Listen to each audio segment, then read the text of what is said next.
Sean, thank you for doing this. I was a bit surprised actually that you reached out saying that you wanted to tell your story after the journey you've been through, the health issues that you've had. But you said that no, you wanted to tell your story, that you were fed up and you wanted the truth, your opinions, your side of the story to be out there. I guess it's an incredible story, and I hope that we can communicate it well to the listeners out there.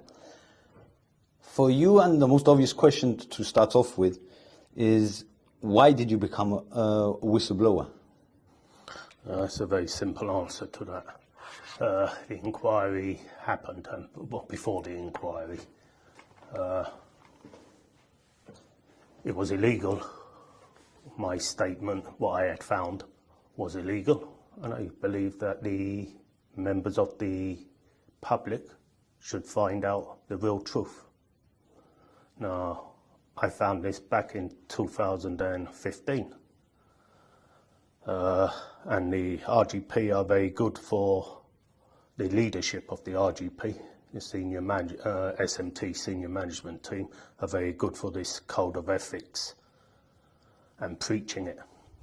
But then they should abide by it and not just let their workforce abide by it. The code of ethics, like fairness, honesty, integrity, then abide by it, just don't preach it. When did it, so let's go back then. When did this start then, really start? Because I know we've had the famous McGregor inquiry, then the open show report, which is where generally most of us found out about the whistleblowers. But when did this start for you then? This started in October 2015. Okay, what happened? When I found a pinhole camera with a listening device in an interview room, which was known as the cave because it was dark and dingy, where lawyers and their clients would have confidential communications before getting interviewed. Mm. I saw some things I wasn't happy with. If I explain the area first, it was a corridor about 8 meters long. As you entered the corridor, on the right was the drug squad sergeant's office, which was mine. Next to that was another room where the DCs of drug squad were. Opposite was an AV interview room for young children, and beside it was the interview room which was used for more serious offences, known as the cave. Okay. Now, as my office was there, I always had my door open. I would see senior management, which never go down there, going backwards and forwards. And it drew my attention. So one evening we were working, and I decided to look in a socket. Now people are going to ask, why would you do that? Yeah. Well, we are in 2008 or 2009, we were in judges' rules. Technical equipment was installed, and for certain technical equipment you would get different ranked officers of senior management to authorize it. Pinhole camera and a listening device had to be authorized by a superintendent and above, but not to listen to lawyers and their clients. Anyway, that was placed in that socket. And in fact, the one who authorized it was the one in charge of PSD, Mr. McGregor. Anyway, in 2012, CPEA Act came in, PACE came in. So the law changed, obviously, and you couldn't use technical equipment It wasn't a matter of getting it signed off by a superintendent for depending on which level of intrusion you were going to do. It had to go through the AG to authorise these technical equipment like trackers, pinhole cameras and so on. Anyway, so I knew there had been a camera there, but I knew that camera had been taken out because before PACE came in November 2012, I took that camera out personally with a now Chief Inspector Quigley, who has actually given a statement to that effect that he removed it with me. It must have been in 2009, 2010. I can't get the dates, but it was removed before the CPEA Act came in, the PACE came in. So all technical equipment from Drug Squad, which was the ones who usually were the only department that used it, trackers and cameras and links and all this kind of stuff, had to be audited and given back into secure storage, which I believe at the time was Pullum, Mr. Pullum, a DC, or Mr. Gonzalez, one of them. So everything was signed off, handed in. So Drug Squad no longer had technical equipment.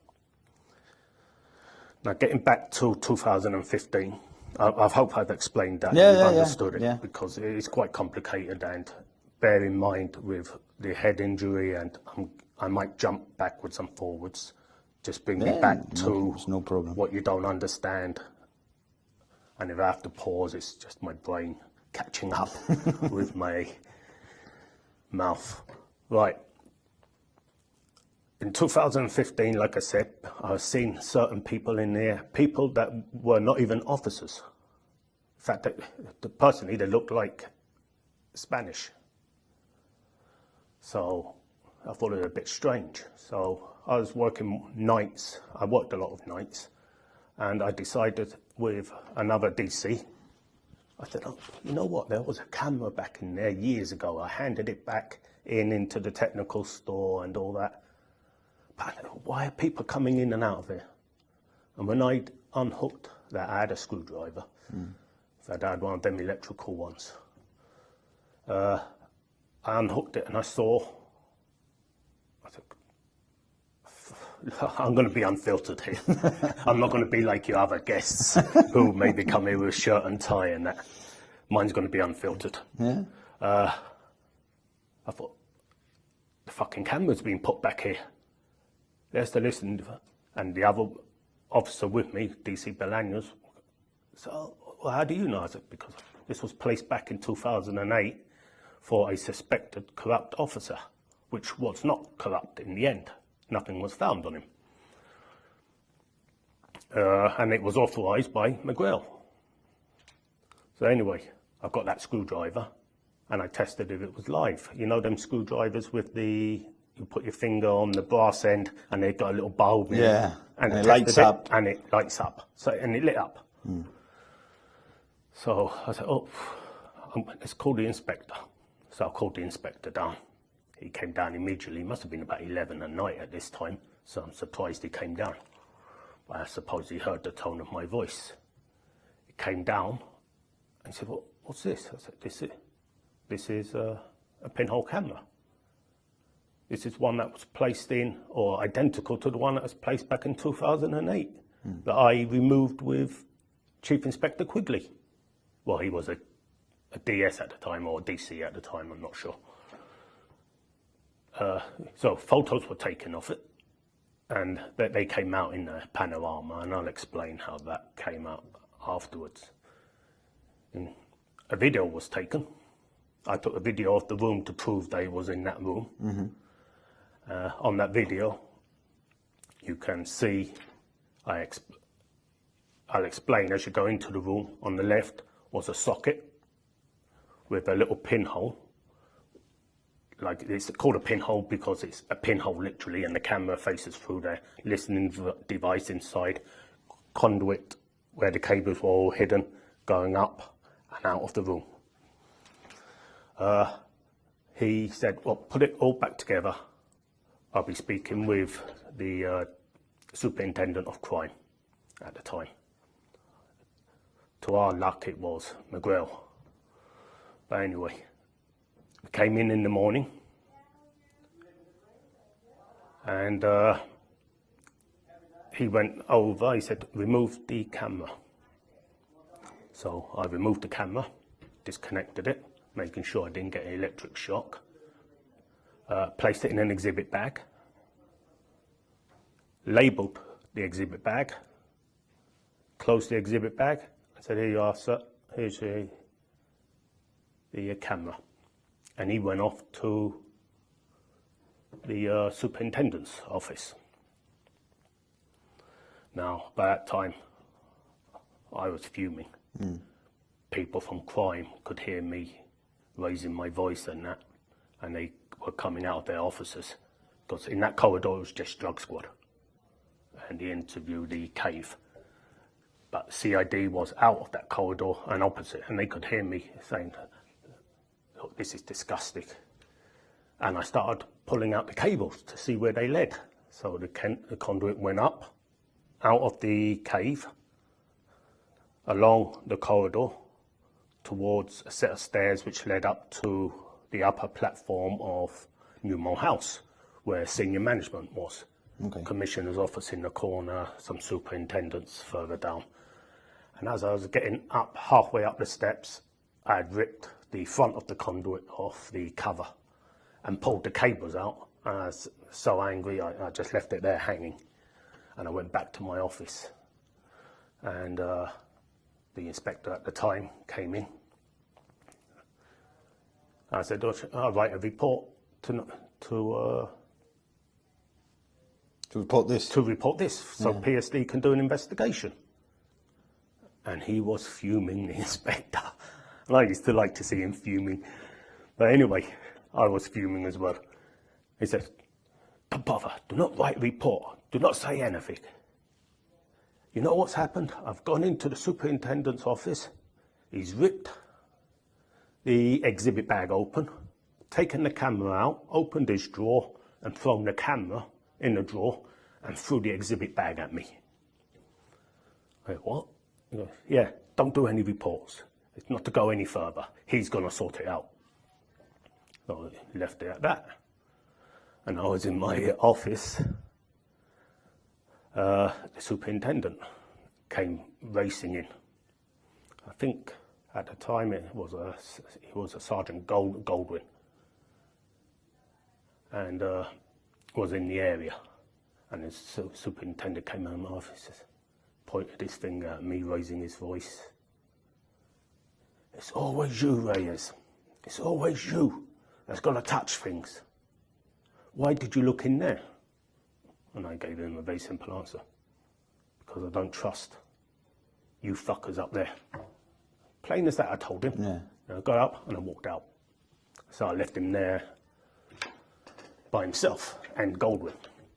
I walked out, all the cable left hanging, and I went up, had lunch. I came back, I'd calmed down a bit.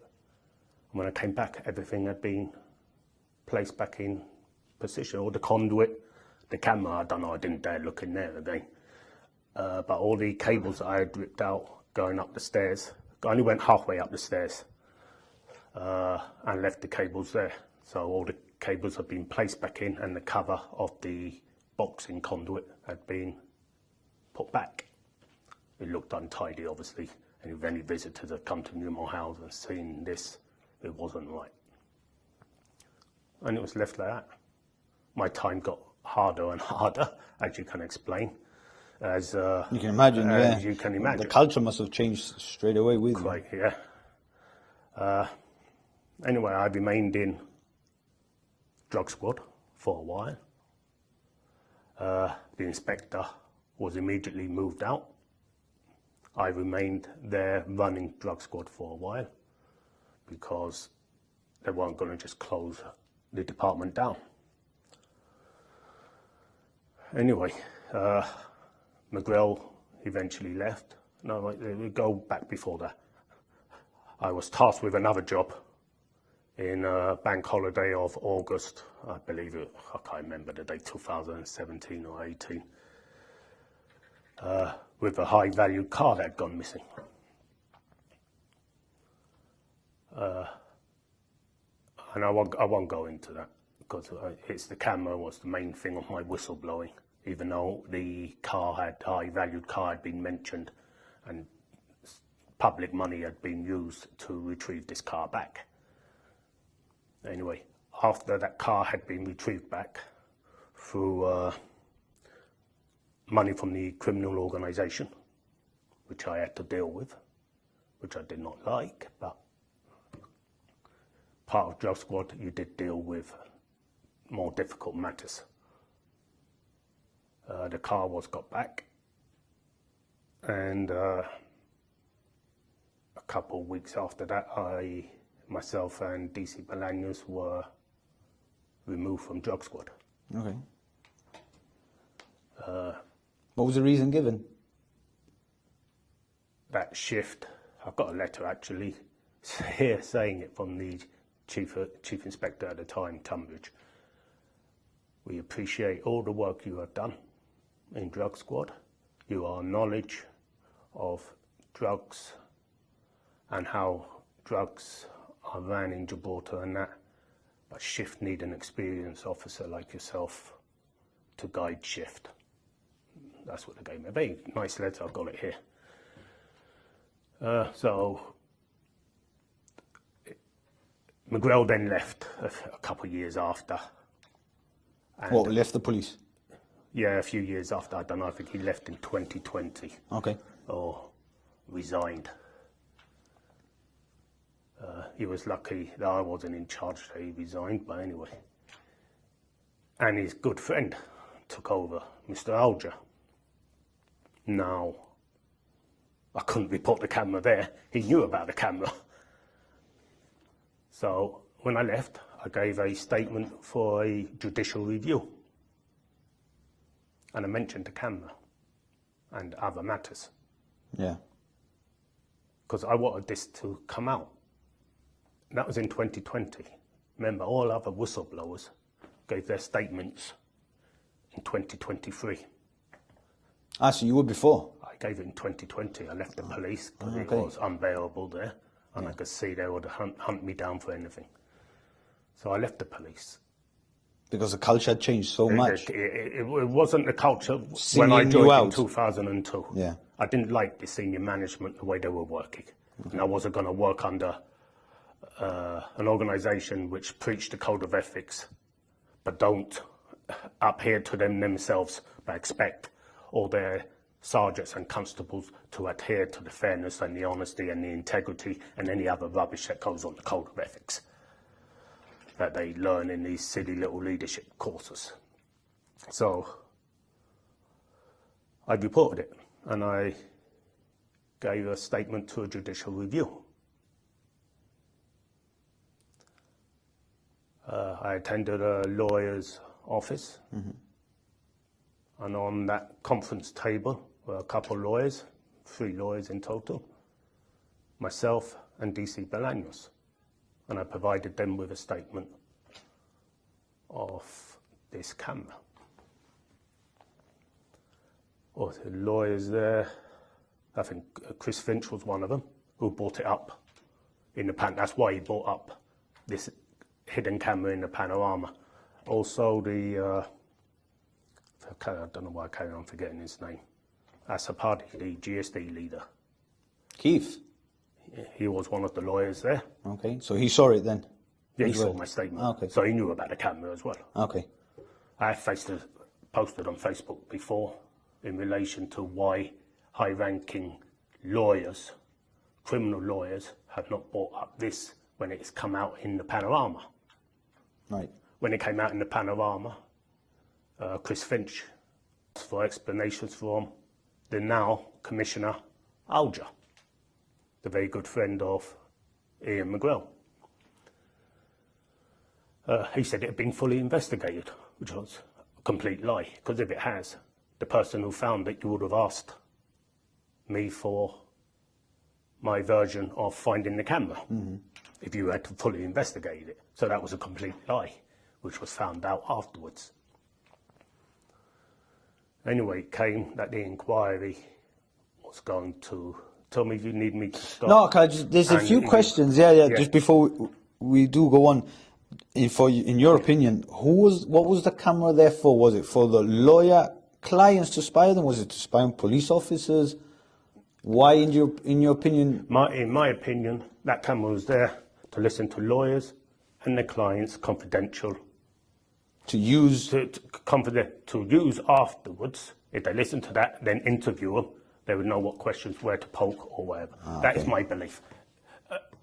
This is so illegal. It's against the human rights. When you go to a doctor, as a patient, doctor-patient confidentiality, you don't expect to hear that there's a pinhole camera with a listening device to your consultation with the doctor. All your secrets, yeah. Well, this is exactly the same for a defendant and their lawyer. Exactly the same. There's no difference.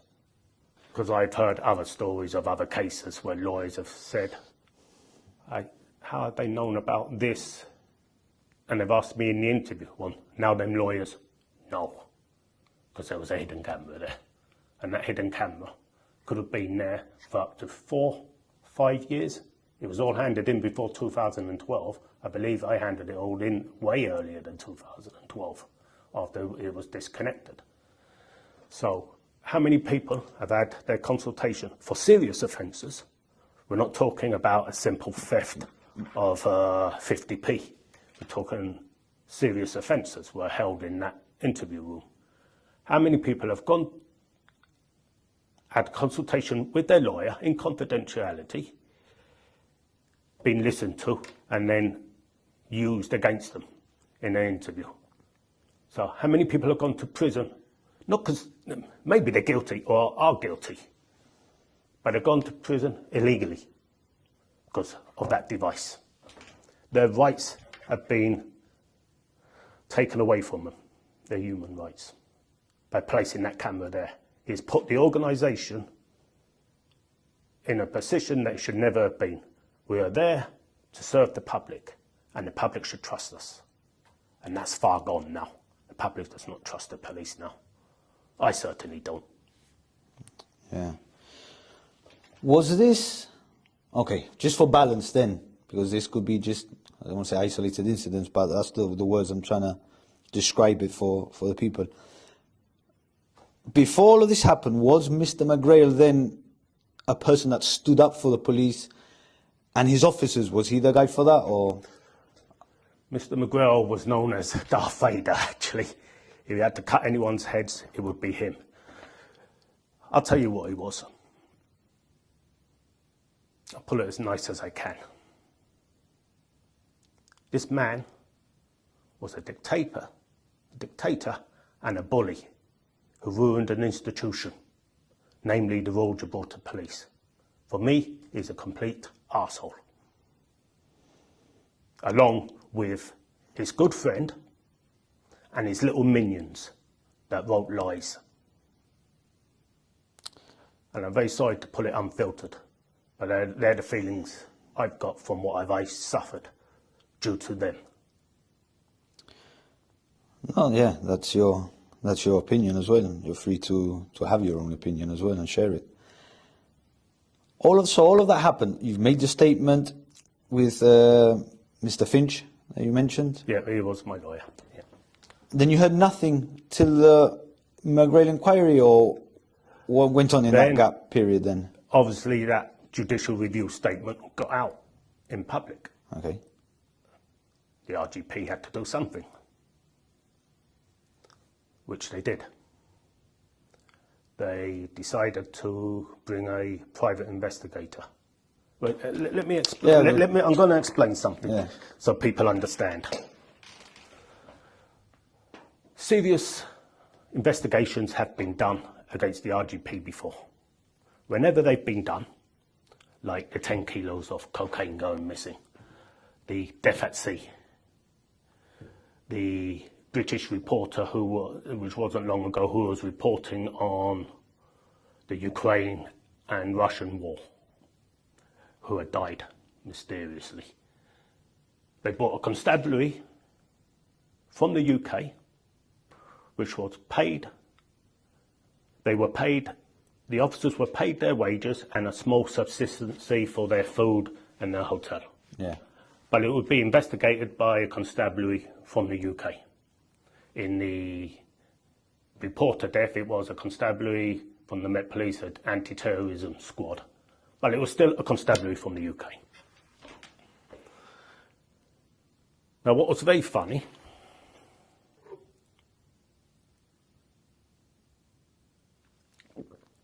in this occasion, as an inquiry was going to happen, they brought a private investigator, an ex-PSNI, Police Service Northern Ireland, well, PSNI, an ex-superintendent or chief superintendent over a who had his private investigator firm, which was very strange. Why not a UK constabulary? Did they want a certain outcome to this investigation? Would it be impartial? Which I will explain it wasn't. And I'll explain how Mr. McVeigh got here. And I think Mr. McVeigh, Mr. McGrail, Mr. Alger, even the minister, and an ex-gullible governor will say, how the hell has Sean Reyes found this out? Well, very simple. While I was in the police, we had a leadership course. We all had to follow the bus, jump on the bus, one of these silly little leadership course, management courses. And a person from Northern Ireland came. Well known, he has his own company, ML Associates or something like that.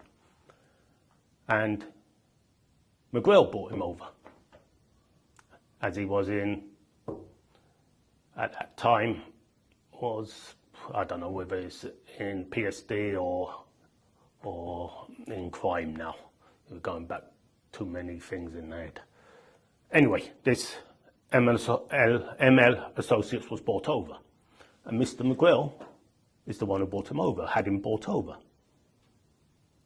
And he gave us all leadership courses. In fact, he even gave him extra lessons on how to answer questions in an interview to become commissioner, which Mr. Paul Richardson, another superintendent who was going for the thing, wasn't happy when he found out, and they had a heated argument in their office. Anyway, he made very good friends with this ML Associates, Mr. Little. He gave other organisations a leadership course. And this person had given leadership courses to the PSNI in Northern Ireland. He was from Ballymena. He loved sailing. McVeigh loved sailing. He knew McVeigh. And when asked by McGrail, Mark Little, can you find someone to investigate this? He did. He found McVeigh, a private investigator. Not the constabulary. Not a constabulary, no. Which is the way to do it. Yes, which would have been the impartial way to do it. Okay. So he got McVeigh. Told McGrail told his buddy,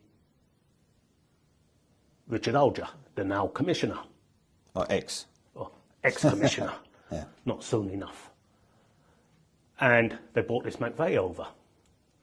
Well, Alger, at the time commissioner, sold it to the Minister for Justice, who was unaware how this was going to end up, or I'm sure the poor minister wouldn't have done it. So she signed off on it, through the governor as well. Alger had sweetened up the minister as well, and they decided to bring over McVeigh. Now McVeigh, a private investigator, like we said, not constabulary, so he did not get wages of a police officer and a bit of subsistency. He got £500 a day wages to investigate, plus subsistency and housing. With this little investigation, after £500 a day, £2,500 a week, all flights paid backwards and forwards whenever he had to go back to Ireland, £10,000 a month, taxpayers' money, which would cost a fraction of the price if it had been done by a constabulary from the UK. He also brought his partner over at £300 a day. Was she a... She's an ex-PSNI officer as well. Oh, okay. So there you had £800 a day between the two of them, plus subsistencies and a flat and everything that to stay here. Plus another person, another ex-sergeant, Kilpatrick, Mr. Kilpatrick. Anyway, they were all brought in. Now, they weren't like a UK constabulary comes in. Here's the investigation. It's all impartial. You're doing it. You're in charge. You answer to yourselves. Okay, yeah. This McVeigh come over, and who does he have to answer to? Well, who do you think he would answer to?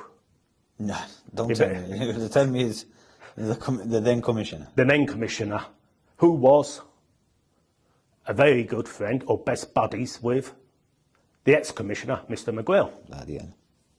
So this McVeigh should not have informed him of any of the outcomings of that inquiry. In fact, there was an officer investigating the camera because it had leaked out now, an inspector. And if I was a private investigator coming here to investigate, I would want all his notes. He didn't want that inspector's notes. He obviously didn't like what was in them notes. He ought to do his own investigation impartially, as I found out and a few others. Now, 1, 2, 3, 4, 5 of us gave statements in relation to that camera on the date it was there, and it was October.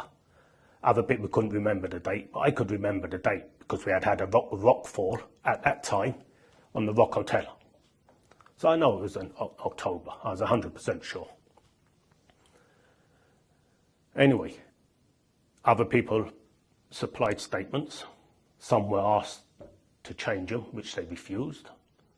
They had to become whistleblowers and leave, same as me, Bolaños and Sally Sola. Sally Sola, I don't think was a whistleblower. Anyway, and he was already in environment. By that time this was 2023. I think the inquiry started. So in 2022, people are going to pick up dates and say, well, no, you must be lying because it's not that date. Look, I'm telling you my rough idea of dates. And so much time has passed as well, and also with my that's happened to you, and that I am a bit slow on that. So I am doing my best and trying to simplify this for the members of the public. Where was I? No, I was getting to now. You had done all that, and he was doing the private investigation, but it was leading up to that finishing and the starting of the inquiry. But really, what I wanted to touch on was this is not normal to get a private investigator. 100% no. No, 100% not. Okay. It's a UK constabulary. It's a lot cheaper for the taxpayer. But it's not about the money. It's about what is the correct this is not the correct procedure. This is a procedure they wanted, a private investigator, so they could get the outcome they desired before the inquiry started. Okay. So certain people, like that's where I left off before, certain people were arrested. 5 in total. I wasn't arrested because I fell seriously ill due to the amount of stress and the lies coming out. And these people were search warrants, their careers ruined, looked like criminals. They were search warrants into their house by McVeigh and company, and some officers from the RGP which he used. which know that they've done wrong, unless they're stupid, and which since been promoted for favours owed, obviously. Just explain, sorry Sean, but just explain so the people that don't know, what's the threshold and the criteria to get a search warrant? And plus you're talking about a guy who's a private investigator, so what does he have to do? To get a search warrant. Exactly.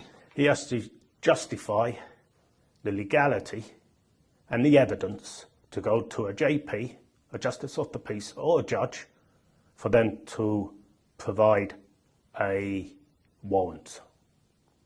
For that you need evidence, true evidence, not fabricated evidence. The poor judges and the JPs don't know they were fabricated. That's since been proven. Anyway, they had all search warrants, their telephones taken, their lives turned upside down. I was lucky I escaped. I went to ITU instead and spent 3 weeks in there. And then the inquiry started. So you must be wondering, well, why were whistleblowers? That's going to be my next question. Now, once you got into why didn't we hear from all this and from the whistleblowers in the inquiry? Well, I think in total there are 23 whistleblowers. If that evidence had come out, it would have been a completely different outcome to that inquiry. Now, I wasn't arrested due to my illness, and a search warrant was not executed in my residence. I was requested to the station under interview, I think in November. And on interview, I had to give it. It was an interview under caution. If I'd refused to give it, I know how the police worked, they would have arrested you. So I had to give it. Physically ill, disorder of the brain, hypoxia, suffered a stroke by then as well.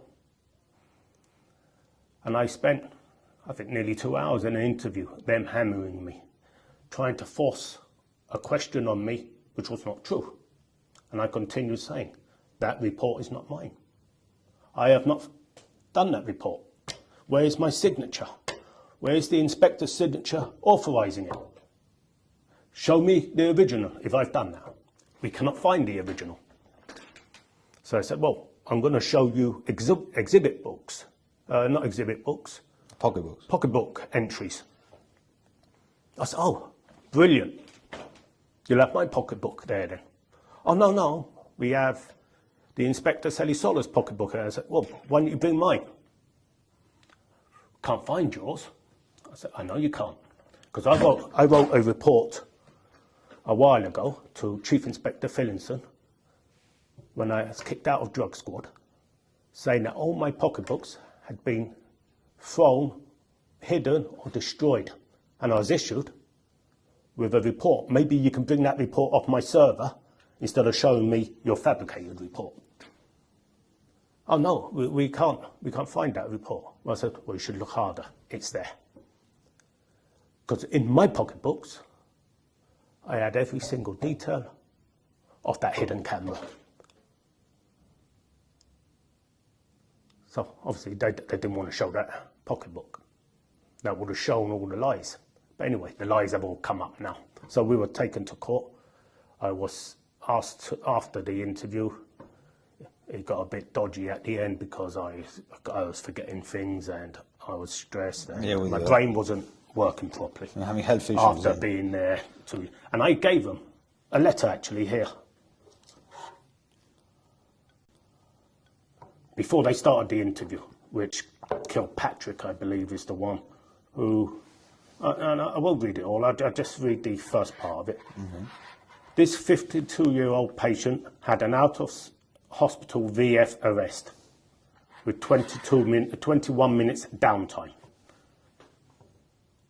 with the paramedics. I was 21 minutes dead.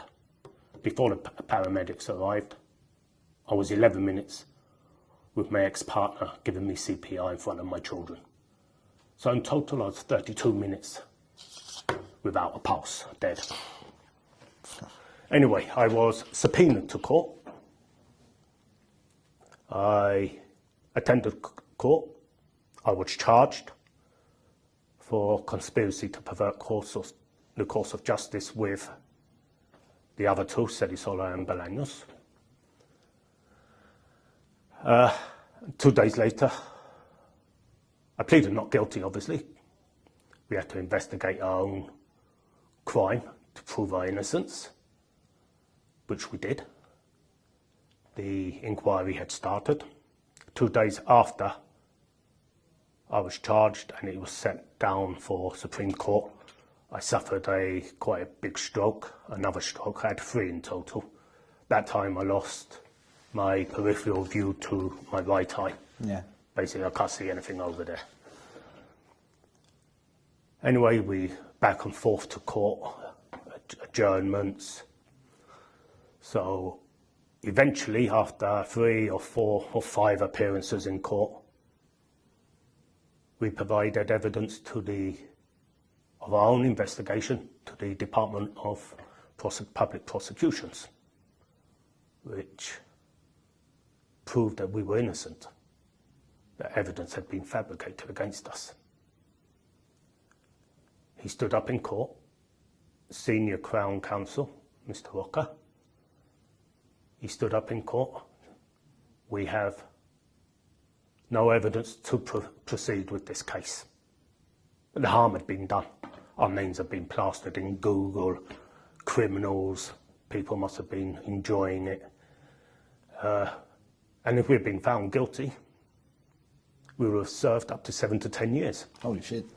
Now, we were lucky because we were Yeah. experienced police officers. So we could investigate our case. Yeah, you which know we what to did, look for. and we proved our innocence. Yeah. But a member of the public can't do that. He wouldn't know where to stand to do it. So it was disgusting. And this all came across because of a whistleblowing. Now, should I be a whistleblower? I look back now, and I've sent my family through hell.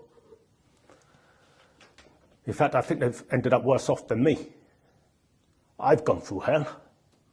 My friends have gone through hell. Their families have gone through hell. So was it worth it? Would I do it again? Yes, I would. Justice is going to come out. It hasn't been served yet, but it is going to come out. Justice needs to come out. And one thing has already come out. The legislation of the Whistleblowing Act has been updated. And been updated for years. That's what I was going to ask you. There was no whistleblowing act, shall we call it? Act. There was one, but it was very, very updated. This never happened in Gibraltar. Yeah. And it's been updated thanks to a very clever man, Sir Joe Bassano, who has updated it and has headed the whistleblower outcome, the 23 whistleblowers. But not just updated for government, it's updated for the public as well. Yeah, for anyone now. Yes, so the public can be rest assured. If they have anything to report, has to be truthful. You can't go in there because you don't like your boss. No, you have to have evidence. You've got to have evidence. Yeah. We had evidence. Now, impartially, they fabricated evidence against us, ran us through the court system, ran our names through the dirt, believed 2 officers over 6 officers in relation to the camera. So McVeigh investigated 6 officers and did not investigate McGrail or Goldwyn on what we said they had said. So you can see it was not impartial. He did not report to himself and had his own thing. He reported to Mr. Alger, the Commissioner of Police. So there's no impartiality there. Why didn't you? Do you think then that was planned to do all that to you, so you couldn't give your statement? Very, very, very good question. In the inquiry. Yes. So whistleblowers couldn't give the statements in the inquiry. They would arrest us. We were no longer persons of truth. So why would we be listened to on an investigation of a hidden camera, which was illegal, plus other matters like a high-profile car, plus the dog section, plus of other whistleblowers, and the list goes on. Yeah, no the whistleblowers... no whistleblower gave evidence in that thing. Because the whistleblowers is not just because No. we know of your one for the camera because There's it came plenty of out. other things. But was it other stories then? Yes. That's what the other 24. 23, I don't know exactly how many. There are just different stories of what was going on in the RGP By back this then. impartial man, McVeigh, investigating it, arresting us illegally, putting us through hell. We couldn't give evidence in this inquiry. But the judge of the inquiry read all them statements, but he still did not take them into account Why? because we were persons who were no evidential trust Because you had been arrested. because we'd been arrested. Okay. Be it illegally, he didn't know it was illegal At the or time. at yeah. the time. Okay. But before the inquiry finished, our case was withdrawn from Supreme Court by the prosecution for lack of no evidence, us providing them with our findings. They couldn't proceed. Okay. I've had the commission on the podcast. Right. I've met the man. Really nice guy. Really stand-up guy, genuine guy, as it comes across. He's really there to improve the RGP, lift the standard. That is I think good. he will take everything seriously, investigate everything seriously. He comes across as that kind of man. So if you've put it in that criminal, A criminal I think he'll do everything complaint, yes. in his powers to I investigate that. hope you're right. I'd never Stand-up guy. met I've Mr. Richards. Stand-up guy. I've seen him on TV. He looks okay, but I've seen him on touch rugby because my kids play the touch rugby. So I've seen him the last couple of weeks. Let's see. Like I said, I've had him on the podcast. His story, I've met him a couple of times afterwards outside. Stand-up guy. I think he will. Time will tell. The new superintendents seem to be. Alex Enriles seems up there. Mark Wyan, he joined with me. Time will tell. Was there any evidence that did come up that surprised you during the Margaret inquiry, or even the open show report? Because obviously they're linked. The open show report. I don't know if McGrail's lawyers, Mr. Gomez, is a very good lawyer as well.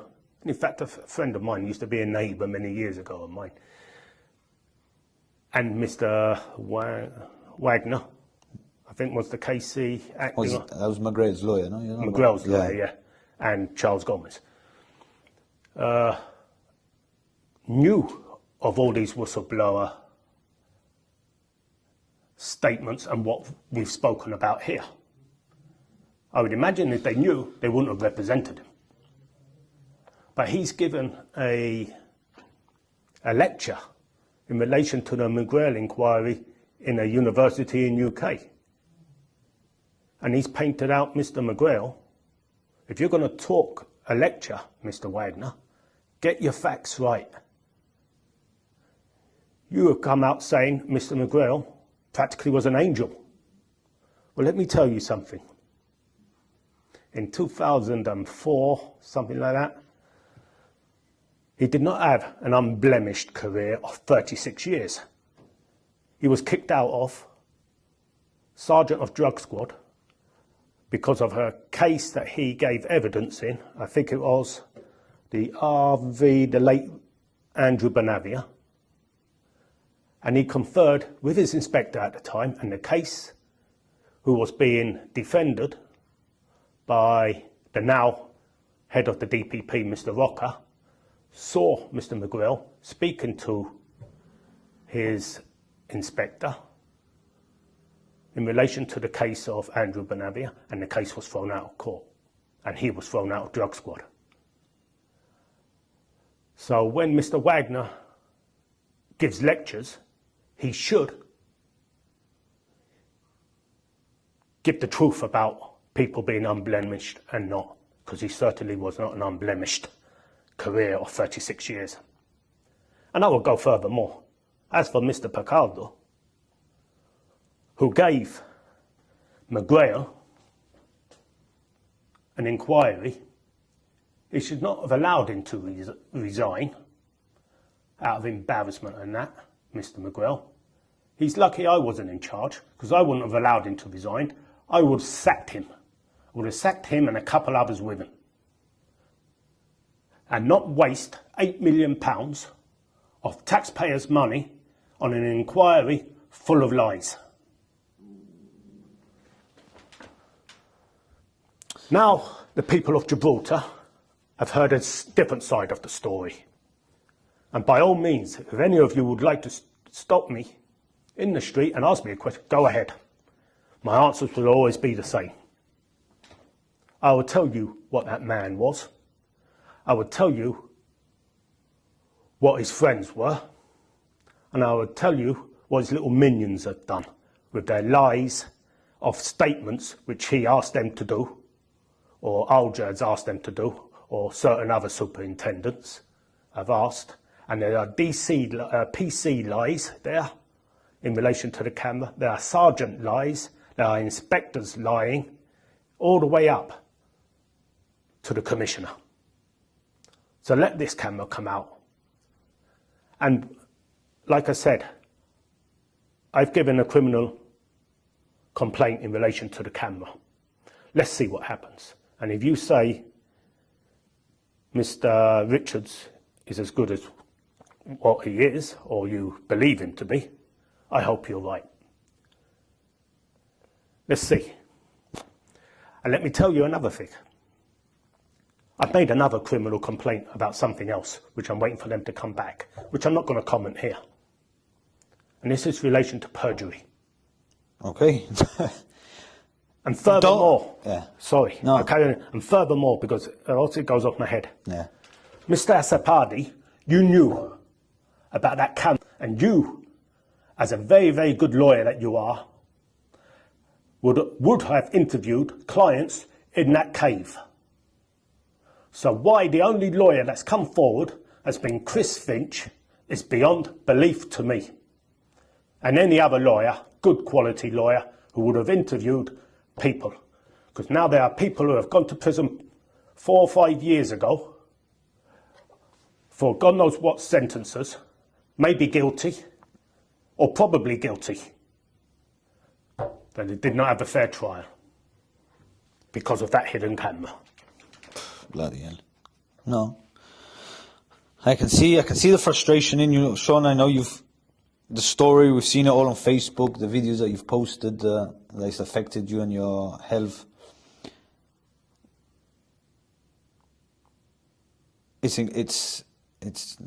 I'm lost for words, because really to explain what you've gone through now and your family, how did it start to affect you then, your mental health and your health issues afterwards, after all of this had happened? Before I answer that, I will tell you, police, people, the public will listen to this podcast and they're not going to believe that this could happen in safe little Gibraltar.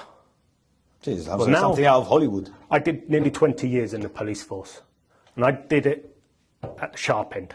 I did drug squad over 10 years. So I've seen a very, very lot. Seen deaths. You name it, I've seen it. And Gibraltar isn't what you think it is. And the public do not have faith in the Royal Gibraltar Police. And I hope that this commissioner and these new SMT staff listen to this podcast, open their eyes, and start making the public believe in Gibraltar again, for our children's sake. I've got young children, and I want them around in a safe Gibraltar. And it's going to get harder with this open frontier. So let's all get out, let's back the police, and hope they do the right thing as members of the public. All right. You were talking about my health. Yeah. Sorry, I'll carry on. No. I can see you have it built up, all this anger and yeah. frustration that you can see it, and it's coming out now. Now you're. I pray to God that almost therapeutic now. What we're doing here for you, I think. Yeah. But just give so the people understand. Because yes, obviously we all saw the whistleblowers. You hear the titles, you see it, the news headline grabbing titles.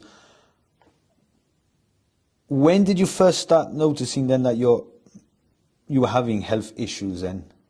As soon as And then tell us the journey. as soon as I left the police in 2020, and the police don't know this, they did a search warrant on Anthony Bolaños' house on conspiracy for money laundering or whatever it was. They arrested him, his wife, his uncle, his whole family, his father, the whole lot. And they don't know, they actually got a search warrant out for me. Well, now, I'm telling you on camera, now you know. I also have very good friends around. And that morning, they didn't execute my warrant because they had no evidence to, but they obtained it. How they obtained it with no evidence, I do not know. But anyway, so I would stay awake 4 or 5 o'clock, looking out my balcony, waking up, seeing round the roundabout, see if the police were coming. Nervous wreck, looking over my shoulder as if I was a criminal. Every time hearing the sirens, Yeah. thinking if that was for you or... No, Or the lights they would flashing. come quiet, and Okay. I never slept. I slept maybe 3-4 hours if I was lucky a night. And my children, no one answers that door. The only one who answers that door is me.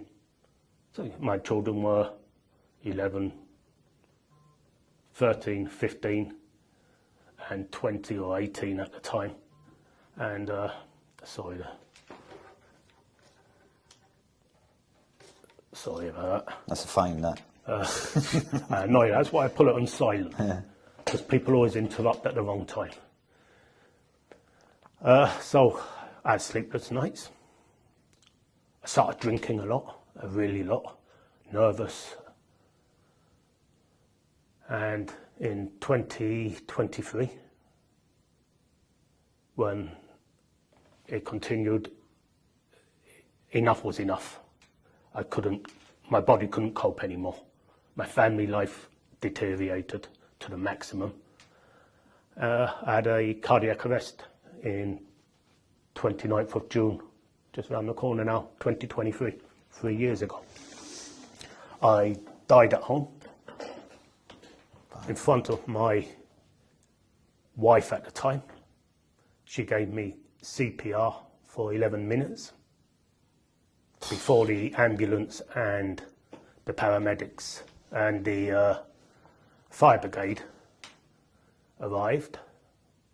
My young boy at the time, who was 11, I believe, was hitting me round the face, telling me to wake up, Daddy. This is what I was told, because I was dead, so I didn't know. My other daughter was there looking over. The paramedics arrived 11 minutes after. Tiffany, my ex-wife, was exhausted by then, obviously, and the fire brigade and paramedics took over the CPR. Thank God for the controller, the hero controller, and plus all the other emergency services in that fire station, who helped Tiffany continue telling her not to stop and giving her guidance. He is a rock and a hero, along with the other firemen who continued the CPR with the paramedics. After then, it would have been 32 minutes. Bloody hell. Without a pulse. As soon as they got a pulse, I was immediately transferred to SBH. I was defibrillated twice in the back of the ambulance, so I was told. Arrival at SBH, I was intubated, so put in an induced coma, and immediately sent to Spain, where they thought it was a heart attack, so they gave me an angiogram. On doing the angiogram, they found that my heart was perfectly fine, and in fact, I'd had a cardiac arrest. So I was still intubated in a coma. I was brought back to a critical care unit, scanned. It was seen that I had hypoxia, brain damage for the lack of oxygen going to my head. Lost my memory. I was 3 weeks in critical care. I was a head on a pillow. Couldn't do anything, couldn't move, didn't know anything, didn't recognise my family, had to learn to walk again. So there's so many heroes here, the physiotherapy department, all the paramedics, the fire brigade, the A&E staff. The full system. The full system, and they have not let me down once yet. And they still are treating me. Anyway, I was fitted with a defibrillator in my chest, as I had had a cardiac arrest, and they did not know the reason. They believe it was caused by stress. And I spent 3 weeks learning to walk again. Then when I learned to walk, I was suffering from depression, PTSD, of what I had done to my children. I came out, learnt to walk, did a year of physiotherapy, and I ended up going to a psychologist, Antonio Martin in Coling Island, a brilliant man, another hero, and I suffered another stroke with the stress. So when I learnt to walk, I again lost the ability on my left side, became weaker, which is still to this day, but I continue building it up. Depression got worse because I had to learn to walk again. On learning to walk again, stress just continued with Supreme Court on that, and I suffered a further stroke. Again, losing ability, weakness to my left side. It carried on hitting me to the left. Learned to walk. I fought it. I fought that battle. I still suffer now. I now suffer from epilepsy, suffer seizures. So I'm on medication. This is what this medication is here. In fact, I took one of these before I started here in case I had a seizure now, which could be probable. I then got summoned to court, like I said before, and I suffered a further third stroke, damaging my left side and my peripheral view to the right, so which I am blind now to the right, which I will never get that view back. Mm-hmm. I now suffer from epilepsy. I need 24/7 care. If you see, people do see me walking, but I always walk where there's people around. In case I fall, they can call an ambulance. Okay. 8, 9 years, I'll have to have my chest cut open for this defibrillator to be taken out and changed for a new one when the battery runs out. But I can survive there. I've got pain in my arm and weakness on the left. I can handle that. The depression, the PTSD is a different matter. There's been many a time that when I was in hospital, I didn't want to live. Yeah. I thought I was going to be a head on a pillow, and I wasn't wanting to live like that. I would rather die or kill myself. So I suffered depression. I still suffer depression. That's my battle I have now. The PTSD is what I'd done and put my family through, what my children saw that day. No child should see their father dead on the floor. And they're getting over it still. They had hard days. I'm looked like the FBI are after me, with cameras all around my house, GPS on my telephone. So much that I get angry. I lose my temper very quickly. I can't be around people. I really don't like it. And I force myself to go up Main Street just so there are people around me to see if I can overcome that part of my life. I don't think I'll ever beat depression and PTSD. I'm on medication for it. But sure as hell will get 80% there for my children. And my best friend, Tiffany, my ex-wife. So yeah, it's been a struggle. And still I look over my balcony now. And maybe after this podcast, it looks like I'll be having a lot more sleepless nights, wondering whether this SMT or this, institute will come for me again. I don't think so. I don't think so, Sean. I would hope not. I think they've come in, they've got to see the evidence, they've got to see what's going on, and I think the right thing will be done. Well, they've investigated it and they've said that they could not provide any evidence.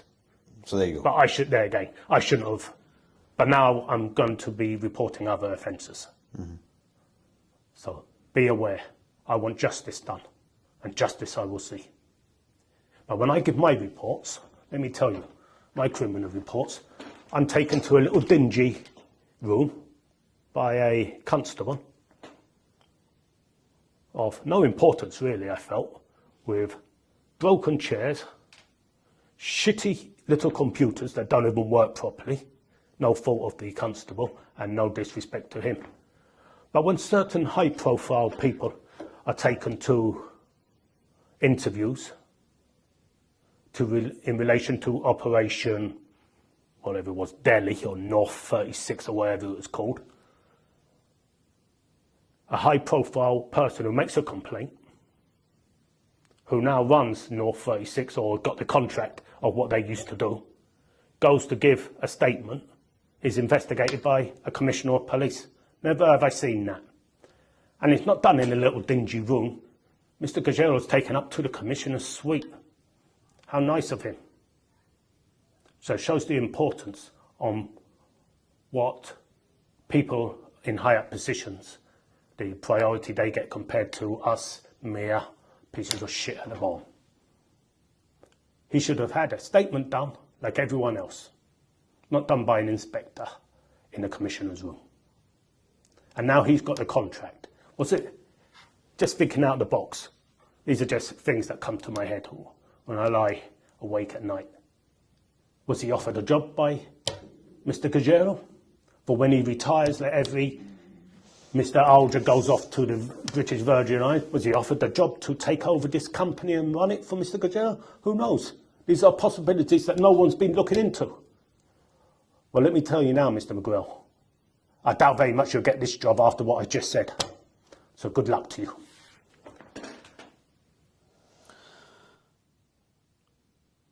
I don't even know now, Sean, how to wrap this up. Because what you've been saying now has been, like I said, what we said at the start of this, it's an incredible journey, but in the sense of eye-opening.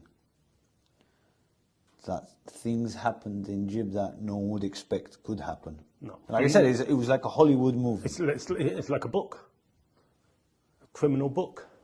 I can only say, I'm glad that you're on the mend. I'm glad that you've overcome this. I wish you all the best. And just the last thing to say was thank you very much for coming and saying your story. Well, I'll tell you one more thing. Now I can't work anymore. I lost the career I love. Due to my health, I do not work in a job that everyone says, oh, the whistleblowers benefited from this. Like I'll just say they got £100,000, complete lies. All I did was lose a job that I loved to a job which I didn't really like. But anyway, I got it. And now I can't even work there because my consultant and the Occupational Health Authority has said I can't work anymore. I can't be around people. Because of your health issues? Health issues. I can't sit in front because of my seizures are too regular and they haven't found a cure for that yet or the right medication. So really, there is plenty more to say, and there are plenty more criminal investigations, which I will be reporting, so be aware. And I have done an investigation on the next one I'm reporting for you, myself, with all the evidence given to you, so that you will not sweep under the carpet. Sean? Thank you very much. Thank you very much.